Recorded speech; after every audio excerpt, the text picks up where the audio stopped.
I told my wife I was leaving for a few days, but I never left. I just wanted to see what truth existed when my name wasn't in the room. And when I came back in silence, I didn't find betrayal. I found something far worse. A version of her that only lived when she thought I was gone. She stood by the window as I packed. Not a word. Not even a sigh. Just the faint reflection of her face caught in the glass, like she was studying a stranger she used to know. I said I'd be gone for 3 days. She nodded once, the kind of nod that doesn't ask questions, doesn't hold on. That silence hurt more than I expected. When you live with someone for 25 years, you start to hear the difference between quiet and distance. That night, her silence sounded like distance. "Do you need me to drive you to the station?" she asked. "No," I said. "I'll take a cab." She smiled, but it wasn't one of those soft, habitual smiles that used to meet me halfway. It felt rehearsed, careful. I zipped my bag slowly, pretending not to notice how she lingered at the doorframe. There was a small tremor in her hand, maybe nerves, maybe guilt, or maybe just me seeing what I wanted to see. That's the problem with doubt. Once it moves in, it rearranges all your furniture. When I left the house, the sun was dying behind the rooftops. I walked 2 blocks down, turned the corner, and doubled back through the alley behind our kitchen window.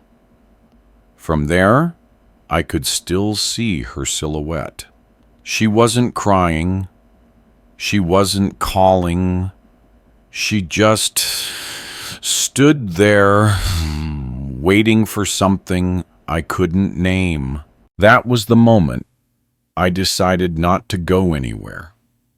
The trip was just a story. The real journey was what I was about to see when she thought I was gone. I checked into a small motel on the edge of town, 10 minutes away from home. The walls were thin.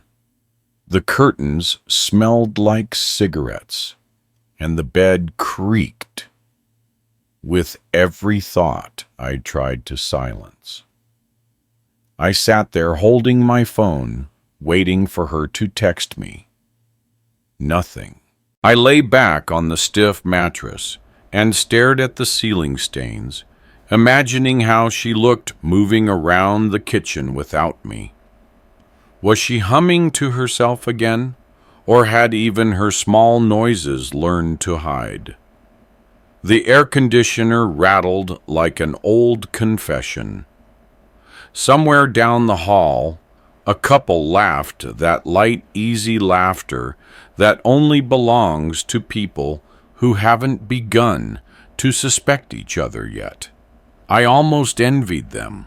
I turned my phone face down, afraid the light might betray how desperate I was to see her name, but silence kept answering me. That's the thing about testing someone. You never know whether you're measuring their truth or your own need to be lied to. By midnight, curiosity had already turned into noise. My mind played every possible scene: another man, another secret, or maybe just her finally breathing without me watching. I hated that last thought the most. Because what if freedom to her felt like absence to me? Sleep never came. I watched the orange glow of the streetlight crawl across the carpet until morning found me still dressed, still pretending I didn't care. The next morning, I drove back quietly, parking near the park across our street. From there, I could see the front gate. She left at 8:15. Hair-tied coat on, like it was any other day. She looked calm, too calm. And I wondered how many of her calm mornings had I missed while pretending everything was fine. I waited until she disappeared around the corner before walking up to the door. My key still fit perfectly.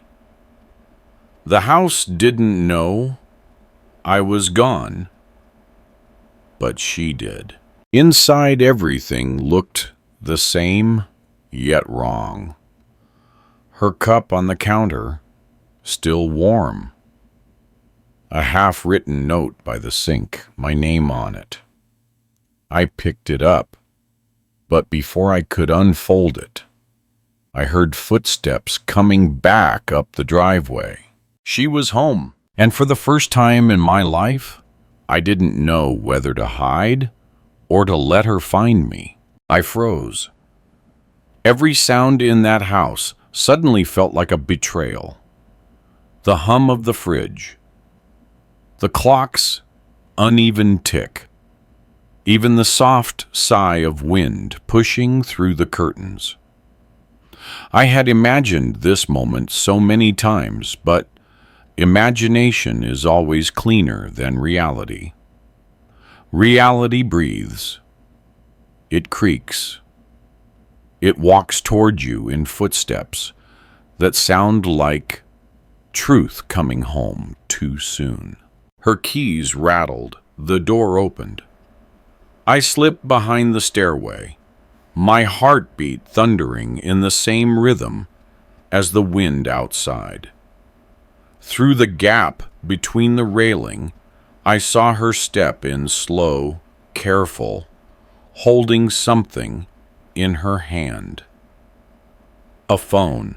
She stood there for a moment, her eyes scanning the room, like she could feel a presence, but didn't want to name it.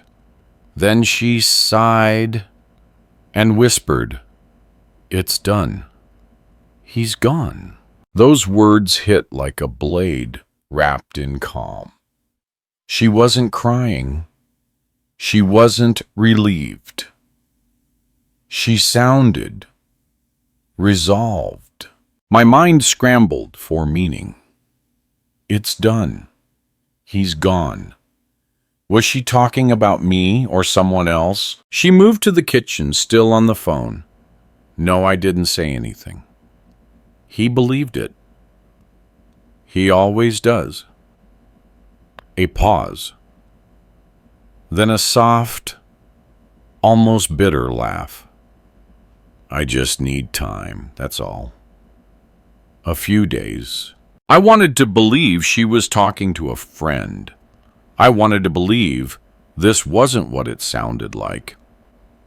But when belief has to work this hard, it's already dying.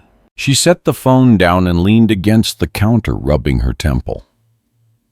For a second, her shoulders shook, not from tears, but from exhaustion. The kind that comes from holding something too heavy, too long. Then she whispered so quietly, I almost missed it. "Oh, I'm sorry." Sorry to whom? To the person on the other end. To me. To herself. I stayed hidden. I don't know why. Maybe because hearing the truth feels easier than interrupting it. Minutes passed. She walked to the living room, sat on the couch, and stared at the same window I had left her by last night. Her reflection in the glass looked older, lonelier. The morning light wrapped around her, gentle but unkind, like it knew something I didn't. Her phone buzzed. She reached for it fast, then froze mid-motion when she saw the name on the screen. For a moment, she didn't answer, just stared at it. Her lips trembled before she whispered, "No. Not now, please. Not today." I couldn't see the name, but I didn't need to. The way she said it, like a prayer, mixed with guilt, told me enough. Then something inside me cracked. Not from anger, not yet, from loss. Because I realized the woman in front of me wasn't the same person who used to wait at the window for me to come home from work. She was someone else now, someone I had slowly turned into a secret version of herself. She stood up suddenly and walked toward the stairs toward me. I backed into the corner. Breath caught pulse, heavy. Each creak of the step was a question. How long could I stay invisible in my own house? But she didn't come all the way up. Instead, she stopped, halfway, looked toward our wedding photo, hanging on the wall, and whispered, "I'll fix this, somehow." Then she turned away. When the door closed behind her again, the silence felt heavier than her footsteps. I stepped out slowly, staring at the photo she had just spoken to. Our younger selves smiled back, unaware of the storm they'd one day build together. I picked up her phone from the counter. The screen was still on. One unread message glowed like a wound. It wasn't from a man. It was from a name I hadn't seen in years. And the first line read, "We can't keep this from him forever." The words on her phone burned through me before I even finished reading them. We can't keep this from him forever. It wasn't the sentence that hurt most. It was the weight of the word "we." There's a moment when suspicion stops being a thought and becomes something living, breathing. That's what this was, a secret that had a pulse. Her phone was unlocked. No code, no caution. Somehow, that made it worse. You don't leave the door open unless you're sure no one's coming home. I scrolled up. The contact name was just one letter, M. No photo. No last name. Just that small, deliberate letter, sitting there like a shadow. The first message read, "He still doesn't know, right?" Her reply came seconds later. "No, I can't tell him. Not yet." Another line from "He deserves to know." And she answered, "It's not about deserve." I read those words again. It's not about deserve. What could make her say something like that? What secret is so heavy it erases the idea of deserving? I kept scrolling. "You promised me," another message said, "when the time came." Her response, "I will. Just not now." Then M again. "You said that last time. And finally, he's been watching me again. I can feel it." I stopped breathing. She knew, she felt it. Somewhere between her guilt and my doubt, we'd both built cages and called them love. The phone slipped in my hand. For a second, I thought about putting it back, pretending I hadn't seen anything. But curiosity is never satisfied. It only learns how to beg louder. And then came the message that ended, Everything I thought I understood. It said, "Did you tell him about the boy?" And her reply followed, "No, I never will." 10 words. That's all it took to make the room feel smaller. The boy. My mind searched for every face that could fit that word. Someone from her past. A child I never knew about. Or was it something darker? Something buried inside the years we stopped looking at each other with trust. I set the phone down slowly, like it might explode. The silence around me changed temperature. Even the house seemed to lean closer, listening. On the counter beside the phone was the note I'd seen earlier, my name written on it in her calm handwriting. For a moment, I didn't want to read it, but not knowing felt worse.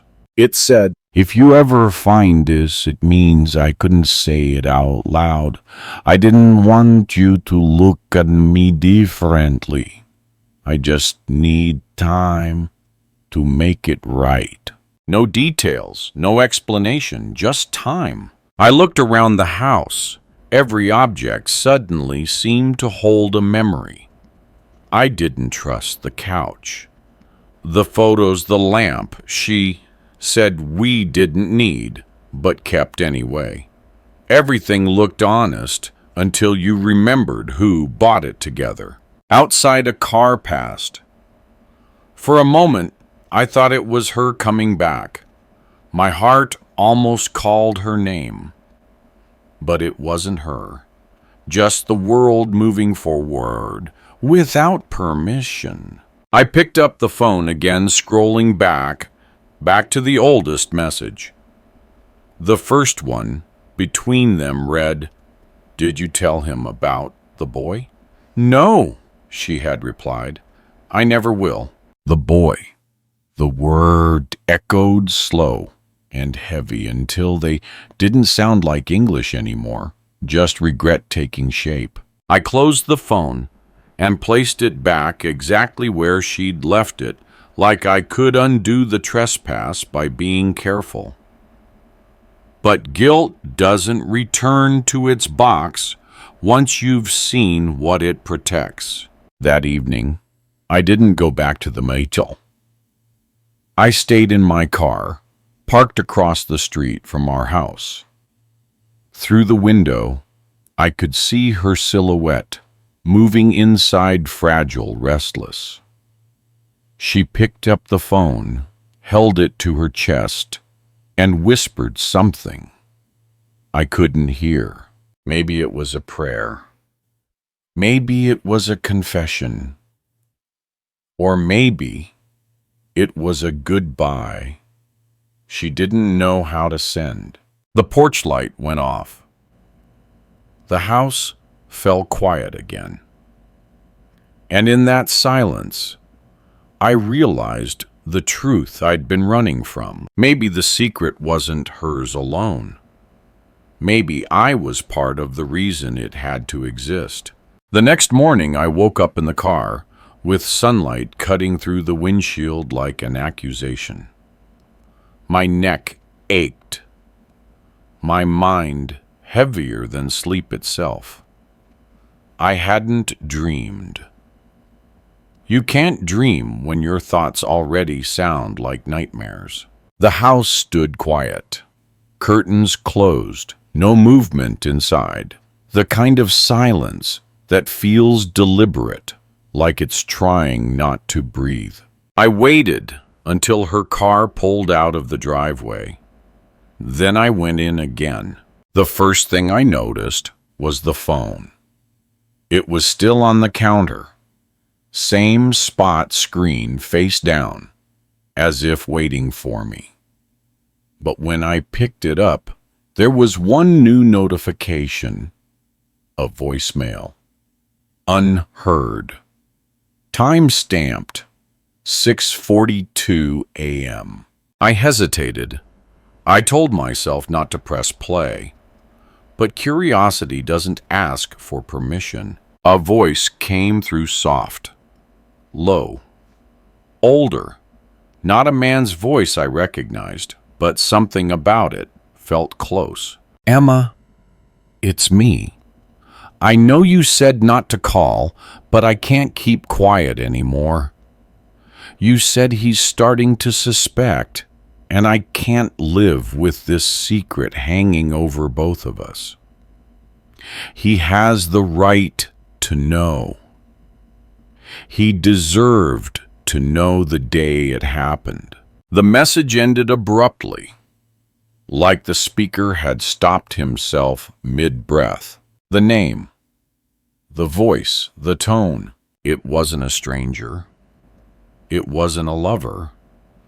It was someone I hadn't spoken to in almost 20 years. Michael, my brother. I dropped the phone. The sound echoed through the kitchen loud enough to feel like a confession. For a long moment, I just stood there, hands shaking, staring at the place where the phone had landed.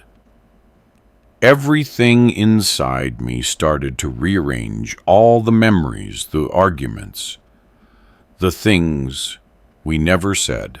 Michael and the boy. The room spun slowly, the air tightening around me. I tried to recall the last time I'd heard his voice in person. It was after our father's funeral. We'd fought not about money, not about family, but about something that never made sense to me at the time. He'd said, "One day you'll understand what you're protecting." I thought he was just bitter. I walked and now his voice had found its way back through hers. I picked up the phone again, replayed the message. His words cracked slightly on the word deserved, like guilt had aged inside them. She knew him. They'd spoken, and they'd kept something from me together. I searched the rest of the phone for messages, but there was nothing. No texts, no calls, nothing but that one voicemail. Like someone had wiped the trail clean. On the table beside me was a framed picture, the three of us long ago standing by the lake, behind our childhood home. My brother's arm around me, Emma's smile easy and unburdened. I'd never really noticed how close they looked in that photo. I closed my eyes and tried to breathe. It's strange how memory changes shape depending on what you're ready to believe.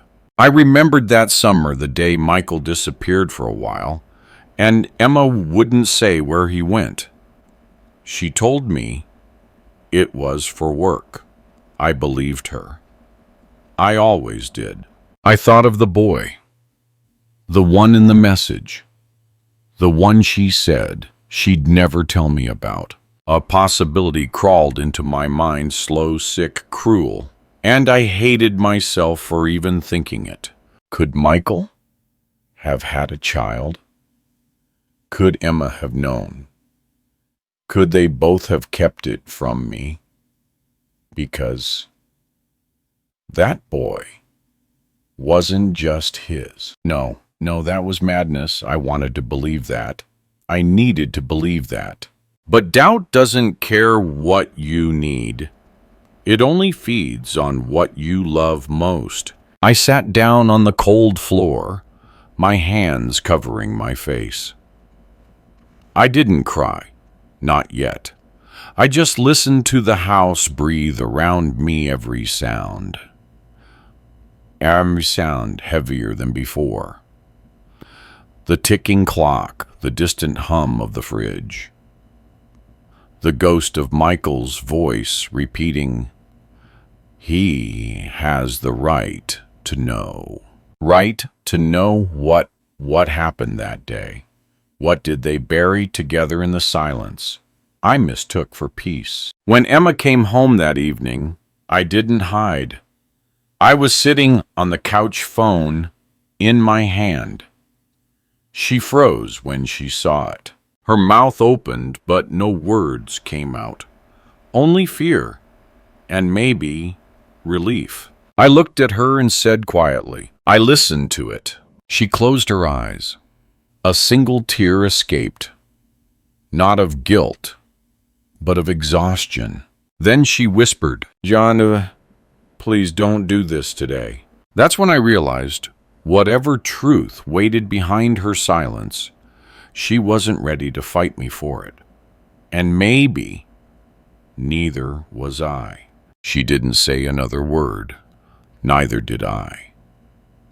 We stood there, two people who'd built a life together, now separated by a single voice on a voicemail. After she went upstairs, I sat in the dark, listening to the floorboards groan under her footsteps. Every sound felt like an unfinished sentence. I wanted to shout, to demand the truth, but the part of me that still loved her was terrified of hearing it. When the clock hit midnight, I picked up my coat and left. The night air stung my face like memory itself, sharp, unforgiving, alive. I drove without thinking. Roads I hadn't taken in years suddenly led me exactly where my thoughts wanted to go. The old town, the place Michael had vanished to 2 decades ago, the one I swore I'd never go back to. I found the diner we used to haunt when we were kids. Still there, still open, still pretending time was kind. The same neon sign buzzing over the window. The same stool near the counter where he used to sit. I ordered black coffee I didn't need, just to give my hands something to do. The waitress looked at me the way small towns look at strangers, curious but careful. You from around here? She asked. Used to be, I said. She smiled faintly, then pointed toward a dusty bulletin board by the door. People come and go, she said, but their stories stay pinned up longer than they do. I looked, and there he was. A photo, faded, almost gone, but him, unmistakably him. Michael, 10 years younger, standing beside a small repair shop sign that read Miller and Sons Garage. Below it, in smaller letters, was an address. 2 towns over. My stomach tightened. Sons, plural. The waitress followed my gaze. That place shut down years ago, she said. Heard one of the Millers still lives out near the lake, though. Nice guy. Keeps to himself. Has a kid in high school, I think. A kid. The coffee suddenly tasted bitter. I thanked her, left a tip that didn't match the bill, and walked out before the questions in her eyes found words. The drive to the lake felt endless. The road wound and through trees, stripped bare by winter, their branches like hands trying to pull me back. My headlights cut through the fog, a narrow path between the past and whatever waited ahead. When I reached the lake, I parked and stepped out. The air smelled like cold water and old secrets. The garage sign was still there, hanging crooked, rusted at the corners. The door was locked, but one of the side windows was cracked open. Inside, dust floated through beams of light like tiny ghosts. Old tools hung neatly on the wall. A workbench sat in the corner, covered with photographs, some torn, some faded. I moved closer. One photo stopped me cold. It was Emma, younger, smiling, holding a baby. My hands trembled as I lifted it closer. On the back, written in my brother's handwriting, "Summer the year we promised to keep him safe." The words blurred as my breath fogged the glass. I heard movement behind me, a soft creak, a careful breath. Then a voice. "John!" I turned. He stood in the doorway, older, thinner, but unmistakably Michael. His eyes, the same gray as mine, widened with something between fear and forgiveness. "I didn't think you'd ever come back," he said quietly. "I wasn't planning to." My voice was low, almost foreign. "Until I heard your voice on her phone." He looked away, his hands tightening into fists that didn't know where to go. "So, you know now," he murmured. "No," I said. "I don't know anything. I only know there's a boy, and a lie big enough to keep two people I loved silent for 20 years. Michael's jaw tightened. He looked toward the lake outside, where the reflection of the moon wavered across the water like something drowning slowly. Then he whispered, "It wasn't her fault, John. It never was." "Then whose?" I asked. He didn't answer. He just stepped and nodded toward the door behind him. "Come back tomorrow," he said softly.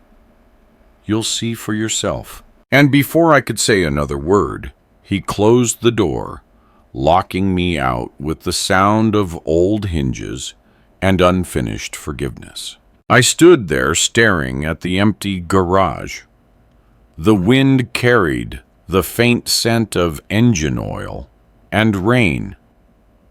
Somewhere out on the water, a light flickered, maybe from a house, maybe from something else. And I realized something. The truth doesn't hide. It waits, patiently, like a brother who knows you'll come when you've run out of lies to tell yourself. I didn't sleep that night. Every time I closed my eyes, I saw the lake, the moon trembling across the surface, the garage door closing between me and the truth. By dawn, I was already back on the road. The fog was thicker than before, pressing against the windshield, like it wanted to turn me around. But I kept driving. I'd spent 20 years running from what I didn't understand. One more mile wasn't going to save me now. When I reached the garage, Michael was outside, leaning against the hood of an old truck. He looked smaller in the morning light, the kind of smaller that comes from carrying a secret for too long. He didn't speak at first, just nodded, as if we'd already had the conversation in another life. Then he said quietly, "He'll be home soon. I told him you might come." Who, I asked, though part of me already knew. Michael didn't answer. He turned toward the lake, hands in his jacket pockets. The silence between us was heavier than anger. It was made of years. A few minutes later, a sound broke through the stillness. A bicycle tires crunching over gravel. And then I saw him. A boy. 18, maybe 17. Tall with the same gray eyes I saw every morning in the mirror. He had Michael's posture, my face, and a quiet unease that felt too familiar. He stopped when he saw me. Michael's hand went to his shoulder. "This is John," he said softly. "Your uncle." The boy hesitated, then nodded politely. "Hi." The word hit at me harder than it should have, because something in the way he said it, careful, guarded, reminded me of Emma. I looked at Michael. "Uncle," I repeated. He exhaled slowly. It was the only way to keep him safe. The wind shifted, carrying the scent of lake water and rust. For a moment, none of us moved. The boy walked his bike closer, his eyes flicking between us like he could sense something unspoken. I forced a smile. "You like working with engines?" I asked, nodding toward the garage. He shrugged a little. "My dad says I'm better with machines than with people." I wanted to laugh, but the sound caught somewhere in my chest. He called him Dad. Michael must have seen it in my face, that flicker of realization, that crack in the surface. He stepped closer. "John," he said quietly. "Not here. Not now." But I couldn't stop the words. "How long?" I asked. Michael looked away. "Since the day you left town," he said finally. "That was 20 years ago," I whispered. He nodded, I know. The boy was watching us now, confusion turning into fear. He didn't understand, and I didn't blame him. I turned toward him. "What's your name?" "Sam." "Eli," he said. "Eli." The name sounded like something chosen to hide, not to announce. I forced myself to look at Michael again. "You named him Miller." Michael nodded slowly. "Because he is one." The words landed between us like a stone thrown into deep water, the ripples slow, inevitable. I stepped back. The ground beneath me felt uneven, like the earth itself couldn't decide whose side it was on.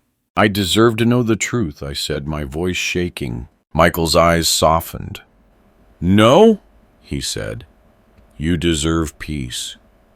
But that's not the same thing." He turned to Eli. "Go inside, son." The boy hesitated, glancing at me one last time before walking toward the house. The door closed behind him. The silence that followed was brutal. I waited, my hands trembling. "Tell me," I said. "Tell me why she lied." Michael rubbed a hand over his face, his voice breaking for the first time. "Because she wasn't protecting herself," he said. "She was protecting you." "From what?" He looked up at me, eyes hollow, wet old. "From me," he said. For a moment, the world stopped moving. The trees didn't sway. The lake didn't ripple. Even the birds seemed to hold their breath. I wanted to ask what he meant, but the look in his eyes told me the answer would change everything. And maybe that's why I stayed silent. He walked past me toward the water.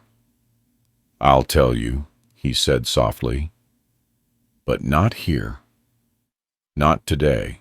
He paused, staring at his reflection in the lake, two faces trembling on the surface, mine and his both distorted by the wind. "Tomorrow," he said. "You'll understand tomorrow." Then he walked back toward the house, leaving me alone with the sound of the lake. I stood there for a long time, watching the water swallow the reflection of the sun. And somewhere in that blur of light and loss, I realized something simple and cruel. The truth doesn't just hide in people. Sometimes it grows in the spaces where love should have been. The road home felt longer than the one that brought me there. Every mile between the lake and our house carried a weight I couldn't name. The morning air was sharp, but inside the car it felt heavier, like the silence was trying to pull me apart. When I parked in front of the house, Emma was already waiting by the porch. She must have known I'd gone. She always knew. Her hands were folded, her eyes red but dry. "Did you find him?" she asked quietly. "I did." She looked down at the floorboards, then back at me. "Then you know." "I know part of it," I said. "Not enough to stop the noise in my head." She stepped aside as I walked past her into the kitchen. The smell of coffee filled the air, warm and familiar, like a lie wrapped in comfort. The same smell we'd shared every morning for 25 years. She poured a cup, placed it on the table, and sat across from me. Her fingers trembled slightly, but her voice didn't. "John," she said, "before you ask anything, you need to understand one thing. Everything I did, everything I kept, wasn't because I stopped loving you. It was because I couldn't let you break twice." Her words fell like glass. Delicate, dangerous. "Break from what?" I asked. She looked at me for a long time before answering. From the truth. I wanted to press, but something in her tone made me stop. She wasn't defending herself. She was confessing. "You remember the accident?" she said. "The one out by the quarry." Of course I remembered. A rain-soaked night, headlights too dim, brakes too late. A boy on a bicycle. I'd spent years convincing myself it was unavoidable, just fate at the wrong intersection. She took a slow breath. "It wasn't just any boy, John. He was Michael's son." The words didn't make sense at first. They floated in the air, disconnected, waiting for me to give them shape. Then they hit. "Michael's son." She nodded. "He was 15. He used to help at your father's garage during summers. Michael never told you because he didn't want pity. But that night, her voice broke. That night when it happened, you didn't know who he was. You couldn't have. You were half blind from the rain, half drunk from the wake. You thought you hit a stranger. I could feel the world tilting beneath me. My throat tightened. You told the police it was an accident. It was, she whispered. But if they knew who he was, if they knew it was your own nephew, Michael would have destroyed himself. And you. So you lied. I protected, she said. Her eyes glistened. Michael swore he'd never tell you. He wanted to hate you, John, but he couldn't. Because you lost something that night, too. The part of yourself that believed you were still a good man. I leaned back, the chair creaking under my weight. My hands felt cold, useless. All those years. All that silence. It wasn't betrayal. She was hiding. It was mercy. The boy, I whispered. She nodded again. Michael adopted his brother's son, the younger one, raised him like his own. They moved away so he wouldn't grow up carrying the shadow of that night. I stared at the table. The grain of the wood blurred into the lines on my palms. Every version of my life rewrote itself at once. The guilt, the distance, the look in Michael's eyes, the day he left, it all fit now perfectly, painfully. Emma reached for my hand, hesitated, then pulled back. I wanted to tell you, she said, every day. But you started to heal, and I couldn't take that from you. And all this time, I said softly, you carried it alone. She smiled weakly. Not alone, just quietly. Outside, the wind picked up, rattling the window panes.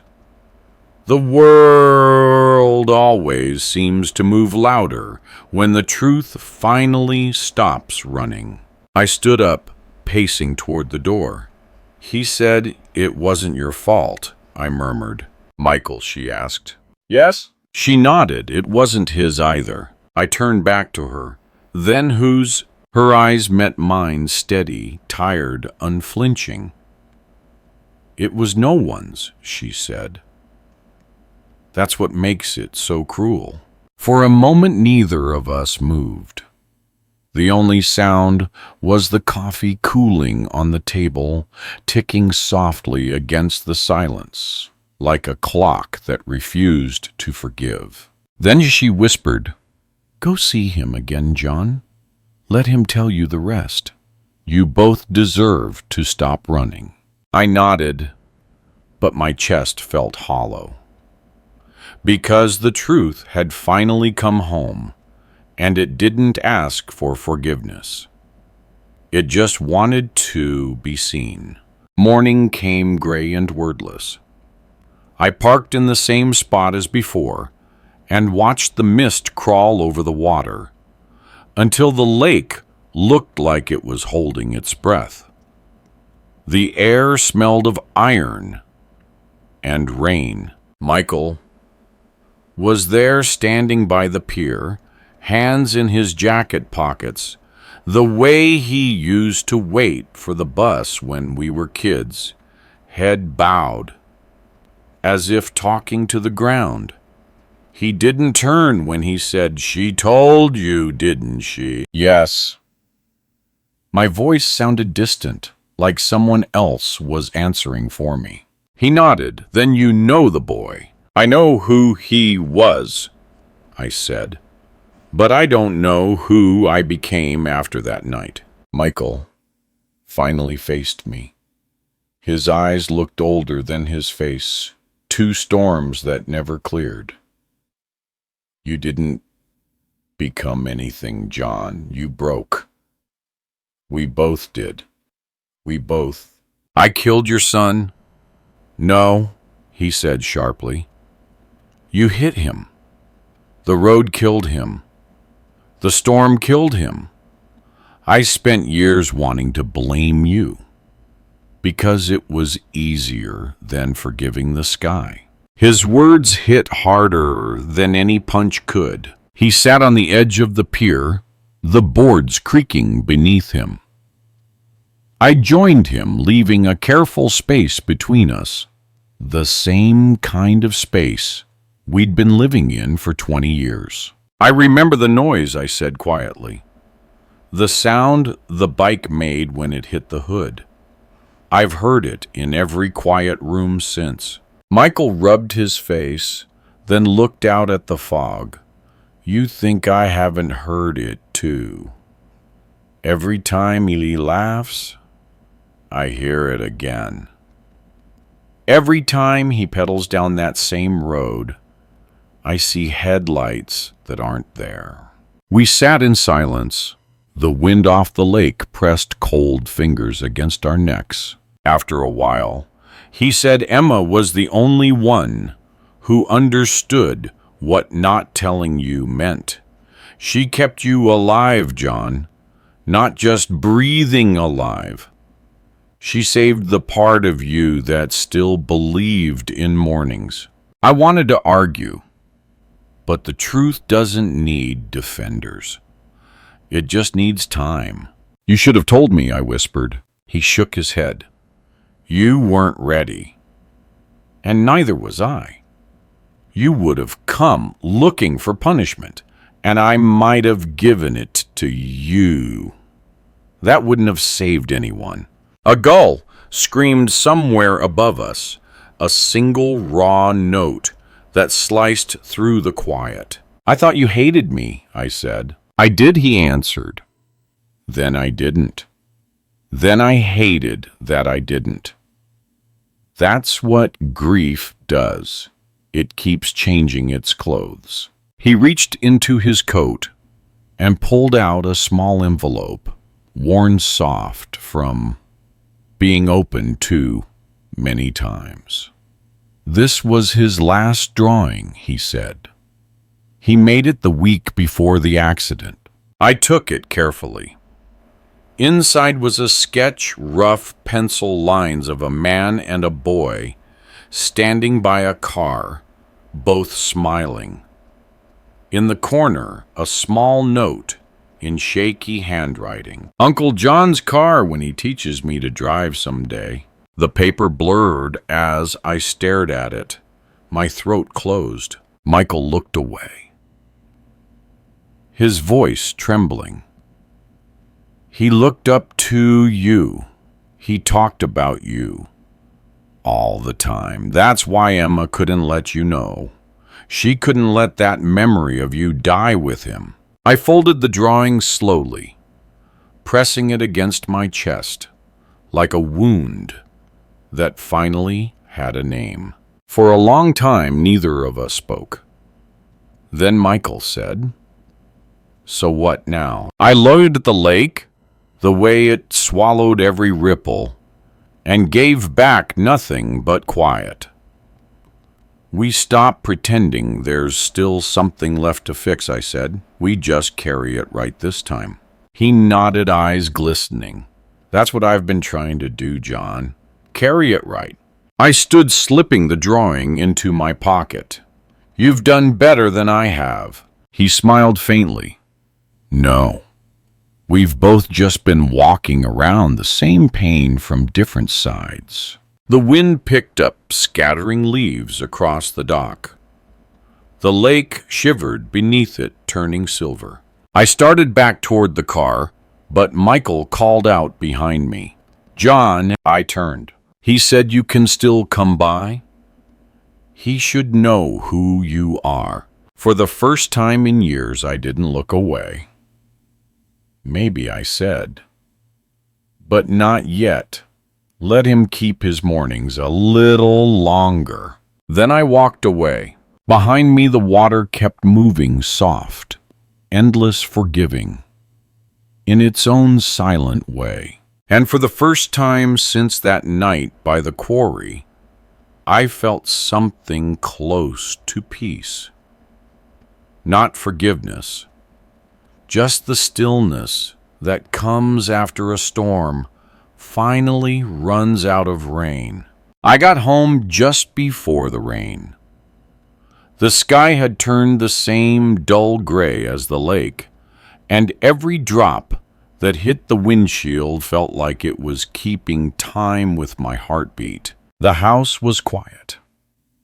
Emma wasn't there. Only the sound of water tapping against the windows, the echo of a life that had run out of things to say. I went into my study, the room I hadn't touched in months. Dust lay over the desk like snow, thin but patient. The air still carried the faint smell of her perfume. I'd forgotten how memory could hide inside wood. I opened the drawer. Inside were old receipts, forgotten letters, and a small brown envelope with my name written in Ethan's handwriting, my son. I froze. Ethan had left for college years ago. We hadn't talked much since. The last time we did, he'd asked me, "Dad, why do you never talk about Uncle Michael?" I'd told him some silences are heavier than words. The envelope was thin, almost weightless. I opened it carefully. Inside was a folded sheet of notebook paper, creased and yellowed at the edges. It read, "Dad, I found this when Mom asked me to clean the attic. It's a newspaper clipping from years ago, the accident near the quarry. I looked it up. The boy's name was Caleb Miller." Wasn't that Uncle Michael's last name? I didn't tell Mom I knew. I just wanted to ask you myself. But you never looked up from your tools that night, so I didn't. I think maybe you already carry it. I think Mom does too. I'm writing this because I don't want to inherit the silence. Whatever it is, whatever it was, I want to understand it before it turns into mine. Love, Ethan. My hands shook as I lowered the letter. I could feel the years between us pressing down. All this time I'd thought I'd kept the truth from my son, but maybe he'd been carrying it quietly all along, just like I had. The clipping he mentioned was still folded inside. The ink had faded, but the headline was clear. "Teen cyclist killed in storm collision." The date blurred under my thumb. The name underneath it burned brighter than the rest, Caleb Miller. For a long time, I just stared at it. The room seemed to pulse around me, every sound muffled except the rain. Emma had said she wanted to protect me. Michael had said she saved the part of me that still believed in mornings. But maybe the one they'd really been protecting was him, my son. Because silence doesn't stop with the people who keep it. It passes down. I placed Ethan's letter on the desk and turned toward the window. The rain had eased to a whisper. Out in the yard, the wind pushed the last leaves of autumn against the glass. Somewhere out there, I was probably fixing his bike, unaware that two men had spent half their lives trying to rewrite one night. And somewhere farther away, Ethan might be wondering why his father never called. I sat down and picked up a pen. For once, I didn't overthink what to write. "Son, you were right. I've been carrying something that wasn't meant to be passed on. The truth isn't what you think it is.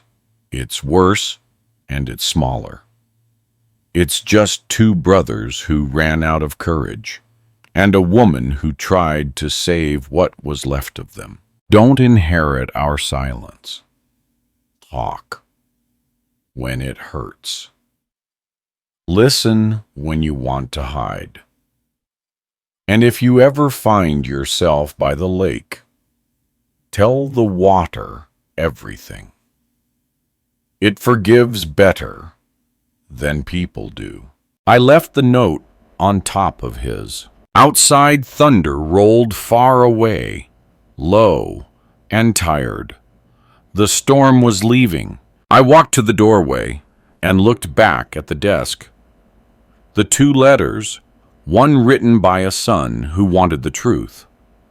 One by a father finally learning how to speak. For the first time in years, I didn't feel the need to close the drawer. Some truths are meant to stay open. Morning found me at the lake again. The mist was thinner now, the water calm, like the world had exhaled after holding its breath for too long. I stood where Michael and I had talked days ago, the board still damp from the night rain. In my pocket were 2 letters, Ethan's and mine. The paper felt heavier than it should have, as if truth gained weight once it was written down. Michael was nowhere in sight.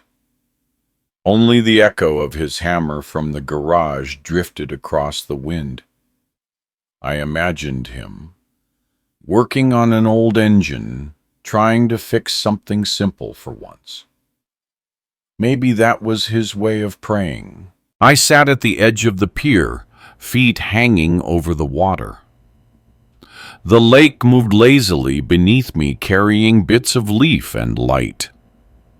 I thought about all the things that had lived here, memories, regrets, ghosts, and how it had never judged a single one of them. I took out Ethan's letter, read the first line. Again, I don't want to inherit the silence.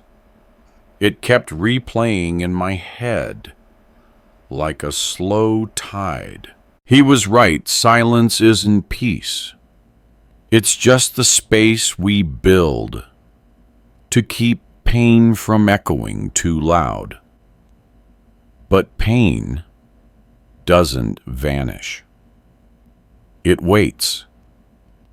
It waits until you're old enough to understand why it was there in the first place. I unfolded my own letter and read what I had written to him. My handwriting trembled uneven.